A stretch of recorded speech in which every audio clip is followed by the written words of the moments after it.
अगर आज सऊदी अरब में ये बाबा जिन्होंने इंडिया में बैठकर इतनी बड़ी हरकत की है, अगर आज ये सऊदी अरब में होते तो इनको यहाँ की पुलिस जेल में नहीं लेके जाती, इनको दुनिया से रुखसत कर देती। दूसरी बात, इन्होंने गलती क्या किया है दोस्तों इंडिया में बैठकर। ये एक बाबा थे और ये आशीर्वाद देते थे। हजारों लोग इनसे मुलाकात करने के लिए आते थे, इनसे आशीर्वाद लेने के लिए आते थे। फिर जब इनके ऑफिस में कोई औरत आती थी, उसके साथ ये गलत काम करते थे, उसको बहका के। लेकिन हमने देखा है कि कई मर्द भी अपनी पत्नी को लेके जाते थे वहां पे और अपनी पत्नी को इन बाबा के ऑफिस के अंदर भेज देते थे और गेट लॉक हो जाता था। तो उस मर्द को भी सोचना चाहिए था कि मैं अपनी पत्नी को अकेले क्यों बाबा के रूम के अंदर भेजूं।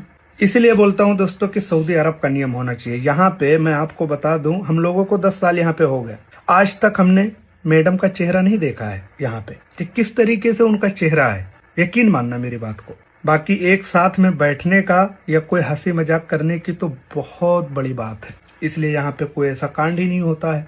आपने कभी सुना है ऐसा कांड? यहाँ पे किसी की हिम्मत नहीं है यहाँ पे किसी को बिना मर्जी के आप टच कर सको। तो यहाँ पर मैं गलती उन पत्नियों के मर्द का भी देता हूँ मैं, जिन्होंने बाहर बैठकर पानी पीते रहे, इंतजार करते रहे और अपनी पत्नी को इन बाबा के रूम के अंदर भेजते थे। आपको शर्म आनी चाहिए। यहाँ पे आपकी पत्नी आपकी इज्जत होती है, उसको आप किसी गैर मर्द के साथ 1 सेकंड के लिए भी नहीं भेज सकते हो, और वो भी आज की दुनिया में जो सिर्फ मतलबी लोग हैं।